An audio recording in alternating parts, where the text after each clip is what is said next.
Speed அப்படிங்கிற ஒரு social media இருக்கக்கூடிய ஒரு நபரை பத்தி உங்களுக்கு தெரிஞ்சிருக்கும் நான் நம்புறேன்.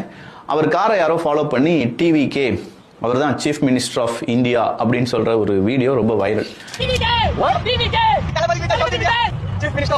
யாரால் இது வைரலாக்கப்பட்டது அப்படின்னு பாத்தீங்கன்னா வேற யாருமே கிடையாது, நம்ம திமுகவினுடைய நெல்சன் அவர்கள், அட்வொகேட் அவர்கள் இருக்காங்களா, அவங்க முக்கியமான ஐடி விங் நிர்வாகிகள், உடன்பிறப்புகள் எல்லாருமே இதை டேக் பண்ணி, பாத்தியா தாவேகாவினுடைய நிலைமையை பாத்தியா, இந்த தற்கொலை கூட்டத்தை பாத்தியா, அப்படி இப்படின்னு சொல்லி ஏகப்பட்ட பேர் ஷேர் பண்ணியிருந்தாங்க.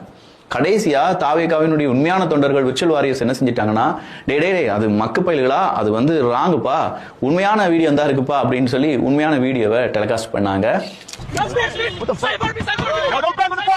ஆனாலுமே இது ஃபேக்னு தெரிஞ்ச பிறகு மறுபடியும் இன்னும் ஃபோர்ஸா நிறைய பேர் அதை ஷேர் பண்ணாங்க. உங்களுக்கு புரியுதா? உண்மையான விஷயத்த நம்ம ஷேர் பண்ணும்போது அதை ஃபேக் அப்படின்னு சொல்லக்கூடிய நபர்கள் ஃபேக்கான விஷயத்த ஷேர் பண்ணி இதுதான் உண்மை அப்படின்னு சொல்றாங்க. இந்த அரசியல் தான் நம்ம தாத்தாவையும் நம்ம அப்பாவையும் ஏமாத்திச்சு. அதே அரசியல் நம்மளையும் ஏமாத்துறதுக்கு, காவு வாங்குறதுக்கு காத்துட்டு இருக்கு.